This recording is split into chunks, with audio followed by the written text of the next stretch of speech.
Hello, everyone. Welcome to this SOAS webinar.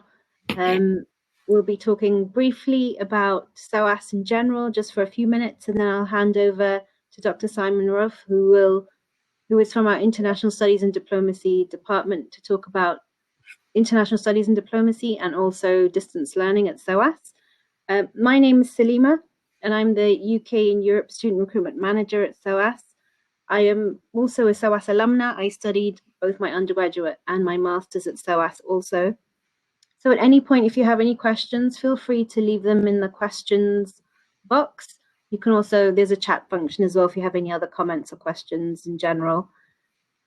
And I'll be trying to answer those questions as we go along, and we'll leave some time at the end for Q&A.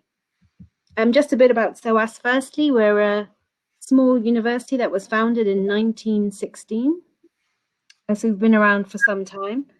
We're one of the University of London colleges. So there are 18 University of London colleges in total. We are one of them. But we are a university that specializes in the studies of Asia, Africa, and the Middle East. So we're a globally focused institution. All of our courses are taught from an international perspective, but we have region specialisms.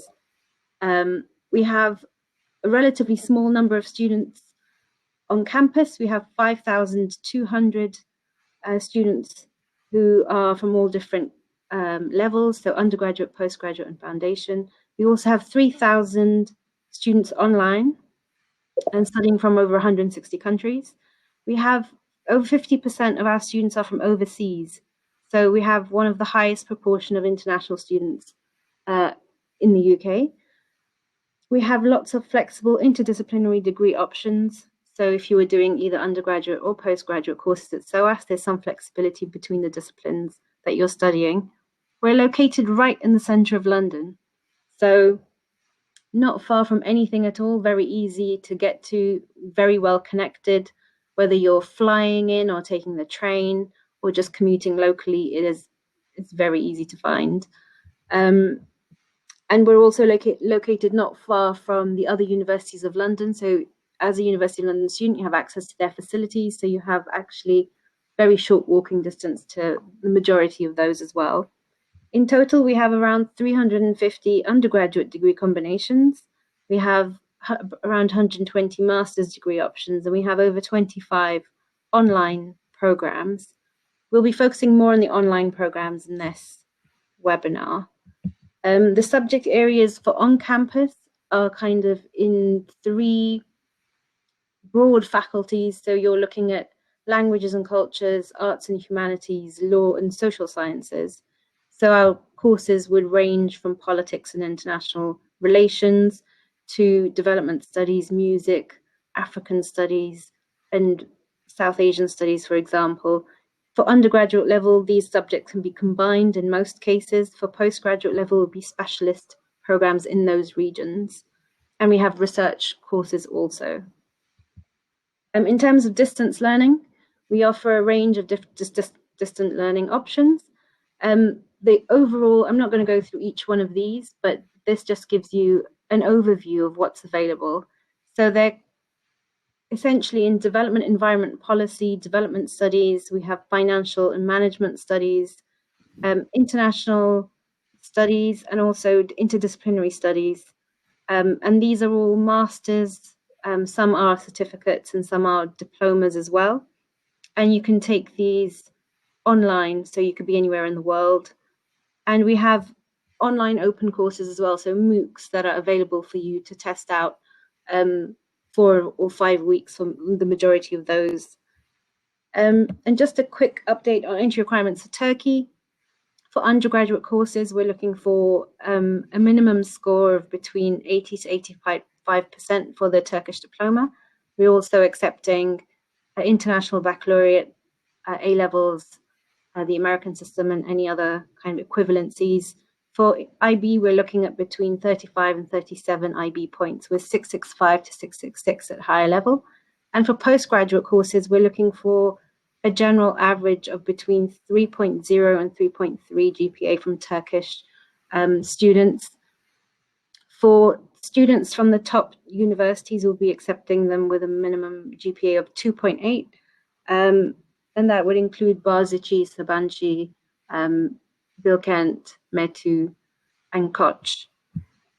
And that's just a quick overview from me. I will now pass you over to Simon, who will continue talking about international studies and diplomacy, specifically at SOAS. Okay, good afternoon, everybody, or good evening. It's my pleasure to be here. My name's Dr. Simon Both, and I'm going to talk to you a little bit about the programs that I'm responsible for in terms of global diplomacy and international studies more generally. So I have the position of reader in diplomatic studies, and I've been at SOAS now for almost 10 years. In December, I'll celebrate a little anniversary, I suppose, in getting that far. I think we've got a number of things I want to just share with you as we go along, looking at how the programs that I've been responsible for touch upon a number of the issues that really speak to SOAS's experience, and make sure that we've got all of the different parts of the sort of equation there for you. If you have any questions as we're going along, please feel free to share them with me. I'm happy to address them as we go, and make sure that we've got a clear understanding of what we need to be discussing. So I'm very happy to have you put a question in the chat, and I'll endeavour to keep an eye on them too, so that we can keep this as interactive as possible. So in terms of the presentation that I have, I just want to move it forward one slide, see how we can do that. There we go. So this will sort of repeat a little bit of what my colleague just said about what makes SOAS special. And, you know, for all of its wonderful qualities, I think it really is a special place. Amongst all of the wonderful universities there are in London and wonderful universities there are elsewhere in the world, SOAS is truly unique in many, many ways. I think the particular geographic heritage of the institution gives it a unique position to be able to talk to the world today. This is a really challenging time, as you will well recognise. Looking at the world in conventional thinking hasn't necessarily helped us address the challenges we face. And SOAS is just brilliant at being able to ask difficult questions. And one of the things that makes it so stimulating and wonderful to be part of is the fact that our students come from all over the world. I never cease to be impressed by the energy, the intellect, the devotion of our students, and particularly students who have the opportunity to shape their own destiny, students who are prepared to challenge you know, the status quo, prepared to ask difficult questions and make sure that we have clear-cut ways forward. There are no simple answers, that said, and we need to have more of an understanding of where we're going. So this is the centre that I work in for international studies and diplomacy. And we have these programs here that allow us to take our intellectual and research wares and share them with our students. The main enterprise, and the clues in the title, if you like, is the MA Global Diplomacy. So we've had now many thousands of students roll through this program. It's an online program, so you can be studied from anywhere. We've had a number of students come through from Turkey, be they Turkish nationals living in Turkey or Turkish nationals living elsewhere, or indeed other nationals living inside the borders of Turkey. And we have really enjoyed the diversity of that student body, particularly. At any given point, we probably have about 350 students on that program, so it's quite confined, and we like to, you know, make sure that we have the best candidates, offering us the best opportunity to engage with them, make sure it's an interactive and meaningful opportunity. We're looking at particular areas of the world, maybe it's, you know, somewhere you've come from or somewhere you have an ambition to work, then there are pathways in MENA, South Asia, and now East Asia. You need to update this, note to self. And also we're tackling really important issues such as energy and climate policy, faith and Muslim minorities in a global context, and, you know, the sort of economic and political economy of the world in the global corporation and policy program. So in each of these, we have different ways of engaging with and doing sort of different parts of the material, and making sure that student experience is one that we can be proud of. We also have this range of MOOCs, for those of you who've not come across them, massive open online courses. And these are courses you can take now. They're free to take. You can use them as a sort of sampler, if you like. There are qualifications to be had at the end of them for a small nominal fee of $49. But they can also be very useful for indicating your direction of travel, for future employers, being part of a conversation that shows that you're, willing to go that extra mile. And certainly students who've taken those MOOCs, show a commitment to the institution and to the course material that, doesn't hurt when it comes to considering applications. So the importance of this is that we have, lots and lots of good outcomes for students. We really focus on building student experience into our learning design. I've spent a good deal of time myself working on program design and making sure that we have a meaningful dialogue amongst different communities. Lots and lots of students have graduated. Lots and lots of students complete within the timely 2-year period, and we have a large band of students who graduate with distinction. So distinction in the UK context is the highest postgraduate qualification you can get. So, over a third of our students end up with a top grade. The students really like the program, which is worth noting. It's not painful for them in that sense, and they're very happy to, rate the program well. And equally, and it's important to bear in mind, our students taking these online programs outperform our students on campus by a factor of about 5 to 8% across the same courses with the same module outcomes. So the principles that we use in this course apply whether you're 15 students, forgive me, or 80,000. Now that's even tripped up over 100,000 students as seen on the MOOC. And what we really concentrate on is making sure that we've got a high level of academic engagement and intellectual challenge for students. And that's recognised by the students themselves, but also by our quality assurance processes. So we're governed by the University of London's quality assurance processes, which mean that it's not my decision as to where these grades come from. I don't think them up off the top of my head. They are referenced as part of what the University of London considers to be good practice. So that provides some reassurance. In terms of a structure, all of the programs follow a similar structure, but I'll concentrate here on the global diplomacy one. So all of the modules, programs, have 4 core modules, 4 30-credit modules. The starting point is one called the Art of Negotiation. And then there's the dissertation module. Study sessions are always October to April, and the application deadlines, wow. I can't type. September and March, effectively. It doesn't matter too much about the year. They always keep on rolling. It's a continual cycle, and you'll be able to update that. So we need to make sure that making timely applications allows us to get back to you as soon as possible. Ideally, we like to get back to you within sort of 72 hours about an initial decision, and we certainly managed to maintain that. So in terms of how it works and what you're going to get, as it were, we're going to make sure that you have access to all of the University of London's online library resources, which is many millions and millions, if not trillions, of different source materials. We give you a study schedule that allows you to plot your time and manage it through the course of your studies, meaning that you can work your life around that, whether you're working or studying elsewhere, have childcare responsibilities or other family responsibilities. We make sure that each of your courses is specifically designed by someone who's an expert in the field. And we particularly focus on the value of feedback, making sure that we've got a lot of opportunity for that dialogue between student and course materials. All of the course materials you get are online, so we don't need to send you anything. Nothing gets lost in the post.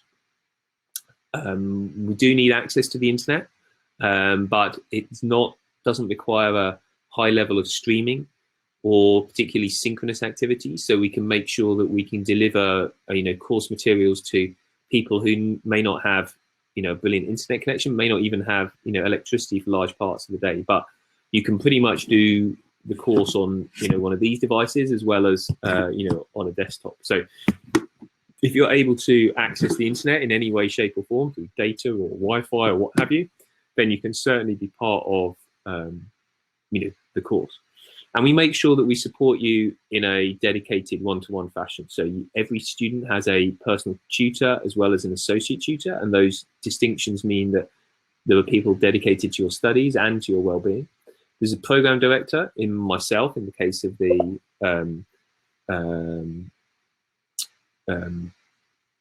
program director in case of the different programs. So others are taking it, mine and other ways. And then there's also, an administrative service which makes sure that we can capture what colleagues might need to do in that possible.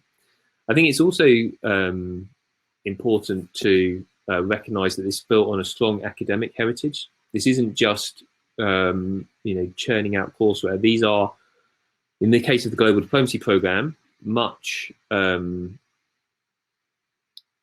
what we're doing is built on the academic research that colleagues are doing. So the book that I wrote with Alison on the right hand side and the MOOC program on the left hand side reveal that these aren't sort of personal whims as much as reflecting the strong heritage that academia gives you. And I think that's important to acknowledge. But this is just, that would be my opinion. These are the opinions of others. So our external examiner, that's the sort of quality assurance process that UK institutions have, where colleagues from other institutions reflect on your work. And the external examiner was kind enough to say about our program that the quality of the work here is, on par with the best institutions in the country. And certainly our associate tutors, that's the guys who have the frontline role in dealing with our students. They can very recognise the qualities of the online students that we're teaching. But I think perhaps the most useful thing to share is this opinion from one of our students, and I'll just leave that there for you to read. And perhaps if those of you whose English is infinitely better than my Turkish, but perhaps just has a moment to reflect on that.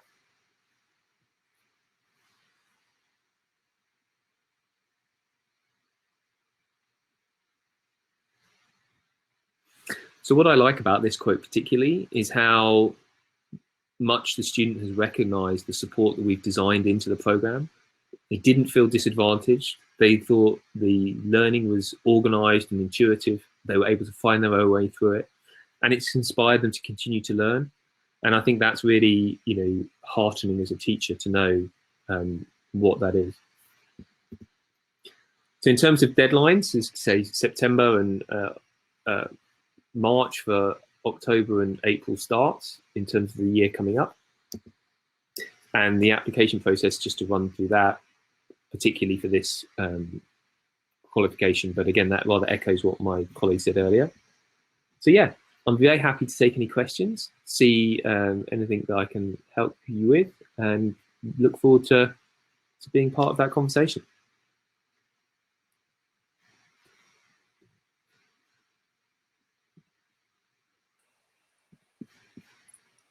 Thank you so much, Simon.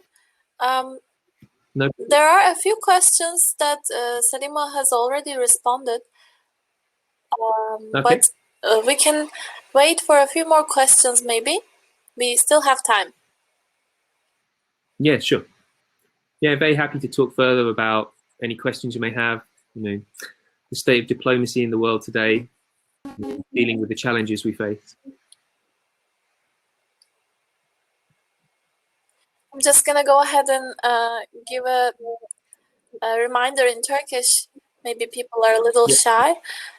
Arkadaşlar şu anda soru cevap kısmına geçtik. Sormak istediğiniz soruları yazabilirsiniz questions'tan ya da chat kısmından.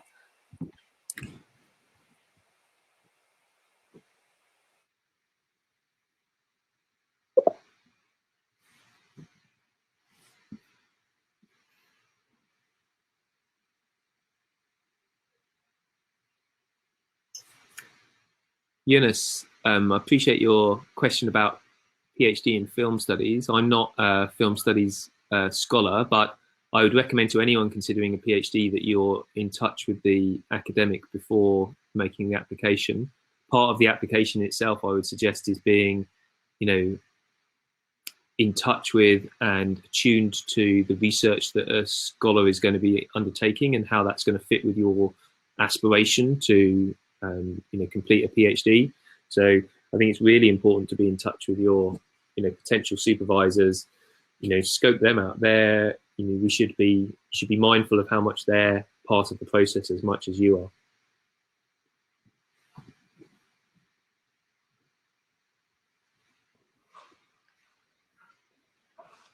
Does that make sense?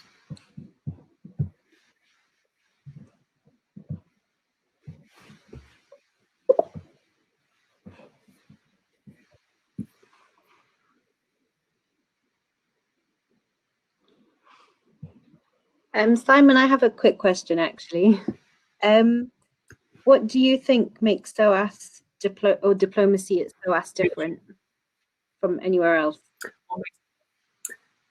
Well, it's interesting. Diplomacy has been around for a long, long time, since Thucydides and ancient Egypt and Persia, and everyone has a form of diplomacy. This is what we wrote about in the Global Diplomacy book. We took it very much away from the idea of Western nations talking to each other and talking to each other in a way that reflected, embassies and, formal protocols of, how to do, conduct meetings, where seating plans need to come into play. Now, of course, that is important, but diplomacy has been happening for thousands of years, millennia, because as soon as communities started having conversations with each other, there's different polities formed, different family groupings, different tribes, if you like.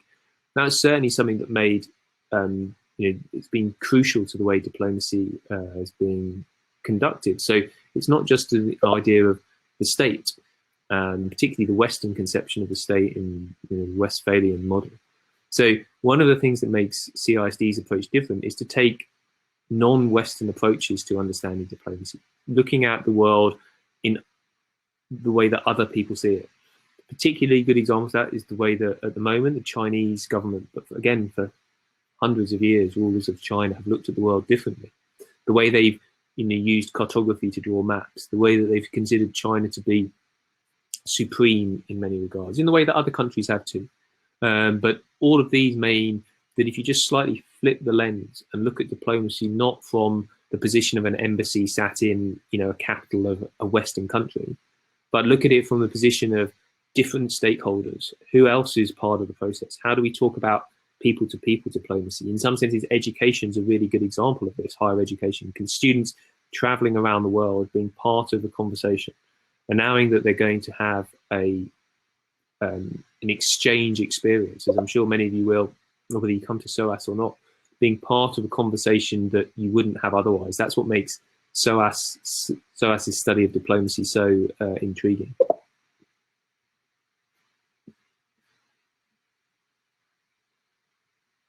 Simon, I have a question too.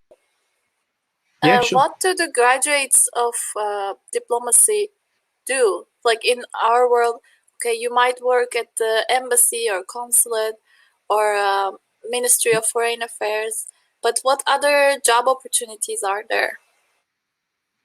Well, one of the things about studying diplomacy is it opens doors to all sorts of career paths. I think I'm never ceased to amaze the number of different people we have on the program. So there are a cohort, and we work very closely with the Foreign Office here in the UK, and we have, so there is a cohort of students from the Foreign Service and the UK Foreign Service, but there's also a cohort of students from other foreign services around the world. We've certainly had members of the Turkish Foreign Service in the past. But I think the diversity of people, I think we've had students on all 7 continents. We've had students with, particularly, sort of scientific backgrounds who want to understand, who are working at the, medical doctors who are working at the WHO, for example.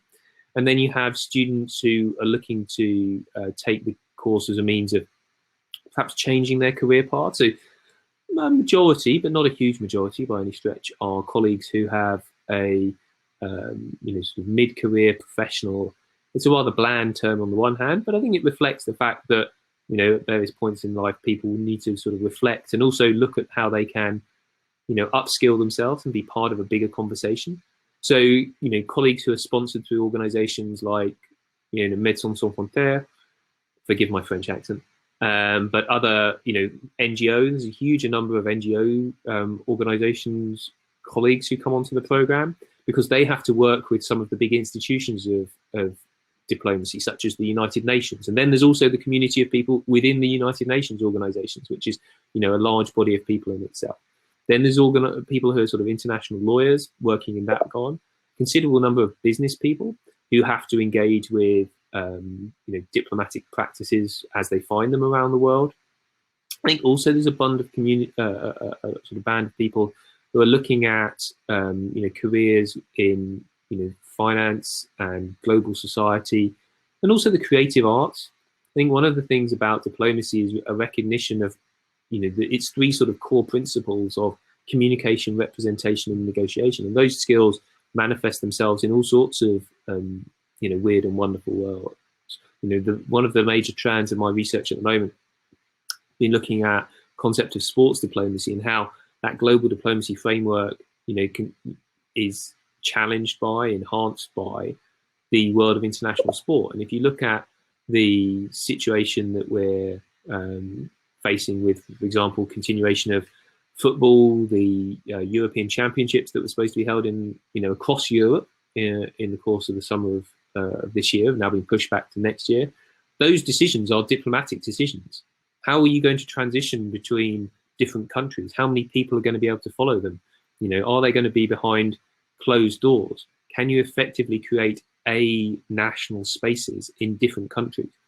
These are not questions that UEFA or FIFA or the IOC will decide in themselves. They're questions that involve, the very sovereignty that many hundreds of people and thousands of people have died for in creating and maintaining the nation state that we live in. So I think we are in a situation where we have to think about, the ramifications of diplomacy in all sorts of different worlds, be that in the world of food supplies, medical research, scientific collaboration. Diplomacy has all sorts of applications. And again, it's one of those enabling degrees that allows you to end up in all sorts of places. I'm routinely pleased to get communication from our alumni who've ended up in all sorts of different places. I see there's a couple of questions come in, so I'll turn myself to them. So Yasmin, I think ultimately the question is sort of up to you as to what you want to get out of the career, where you think you're going to be able to take it. I think, the politics, conflicts, rights and justice course and the global security and strategy course both offer, different pathways to reach that end. I think it's important that you think about what best suits you. The conflict, rights and justice course is just a campus course, and the global security and strategy course is one that you can take online also. So I think we just need to be part of that, mindful of how you want to study, what's going to suit you best. Gulsa's question about COVID, I think it's a very apt question. I think we have building all of our programs for September in a situation where students can switch to an online version if needs be, making sure that we have resilience in our courseware. And what we're most concerned about is making sure that you meet your learning outcomes, whether that's, because restrictions change in the UK or indeed in Turkey or elsewhere. We still need to make sure that we're, delivering your outcomes. And, the heritage we have of, speaking to students and making sure that they're learning, whether they're in, a high-tech, Silicon Valley kind of environment or in a refugee camp in Mogadishu. All of these are good sort of test beds for making sure that under very difficult circumstances, students can maintain their learning and keep on track. Yasmin, okay.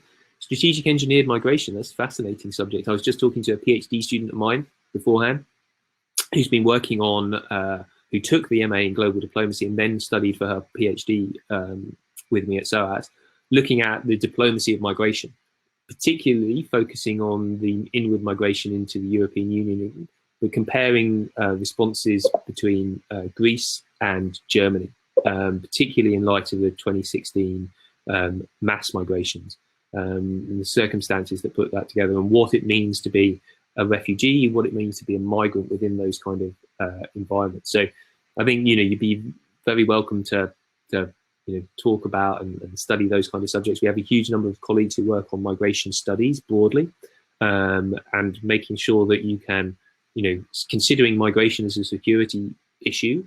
Absolutely. I think one of the fascinating consequences of the COVID situation will be looking at how migration patterns change. Where are we going to be safe? Where are there going to be opportunities for us to have those kinds of conversations, and where are the positions of most need in that regard?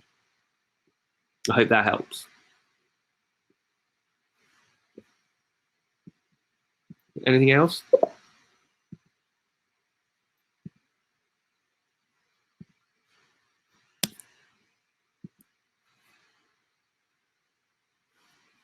Perhaps I could talk a little bit about then the reasons why we've been able to expand and look at our program portfolio of programs that we've done online. So we're very keen to engage with students. We're mindful that not every student can come to London for good reasons, and for the practical reasons of having caring responsibilities and financial resourcing not available. But being able to share an entirely comparable course experience from the campus to the online environment is something that's built into our design. So we're very mindful of how we can build that practice moving forward. Very important to be able to say to students that the degree you get being taught online is exactly the same as you get being taught in London.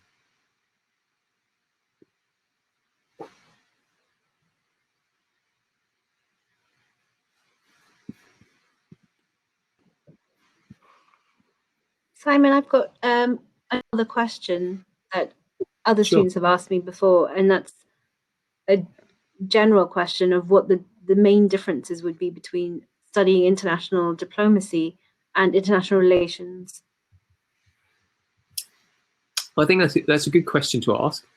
I could write an essay about it. I have done in the past, but I won't bore you with that just for now. I think in simple terms, international relations is a more conceptual, theoretical approach to understanding the world. One of the reasons why I like studying diplomacy, and the sort of arc of my career has taken me, I have a master's in international relations, I should say, and one of the first books I wrote was called International History and International Relations, where I focus very much on that international relations discourse around conceptual thinking. And, I'm still party to that discourse, but one of the reasons why the transition in my work has moved towards the study of diplomacy is because diplomacy is that bit more practical. And I'm not so much just worried about the political ends, but the diplomatic means in which policy decisions are arrived at. And I think it's important to recognize the difference, not just between the study of international relations, but politics.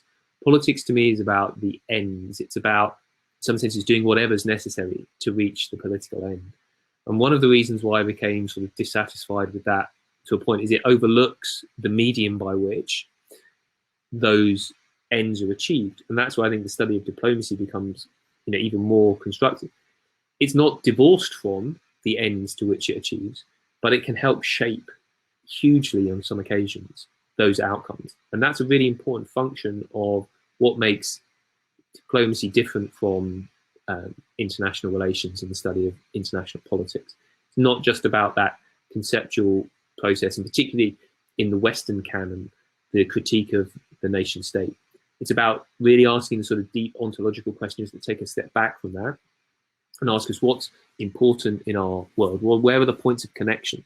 How is it that people, despite all of the obstacles between, for example, North and South Korea, or between the Soviet Union and the United States during the Cold War, people still engage with each other.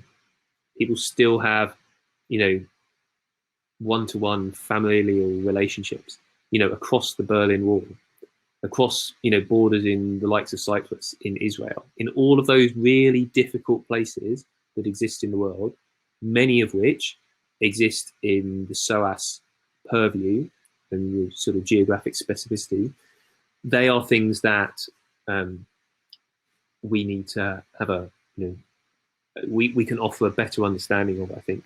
And that's where, I and, the great scholars of diplomacy would just, and I'm not to put myself up there necessarily, but would distinguish ourselves from, scholars of international relations. Does that make sense then? Simon, helps a lot. Does anyone else have any questions at all? If there's anything you'd like to ask me afterwards, you're more than welcome to drop me an email. My details are just there, so you can do that, or follow on Twitter, and keep in touch that way. Very happy. I always nearly always come off a conversation saying, I wish I'd asked that. So yeah, feel free to do that. And for anyone who's got questions that are general to SOAS, you can feel free to ask me as well. I did my undergraduate in Arabic and I did my master's in Middle Eastern Studies and I majored in film, but it was an interdisciplinary degree. So feel free to ask me anything as well. Great, thanks. Thank you very much, Selma and Simon. We have 5 minutes left if you guys want to wait for more questions. Otherwise, we can end this. If I go now, I'll have to go and help make my kids' tea, and I've made it all week, so I could do this week. I'm happy to stick around for 5 minutes. Of course. I mean, if they have more questions, they can always contact you on your personal email, which I think you left it on the questions box. No. Yeah. It's on the slide pack, but I can put it in there. Yeah, can you please drop it on the chat box for people to copy easily? Yeah.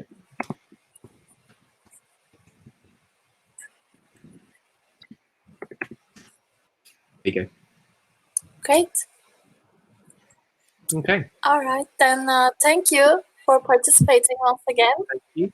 I hope to see you both in Turkey soon. Yeah, you take care, everybody. Be safe, be well. You too. Bye-bye. Thank you. Bye-bye. Bye.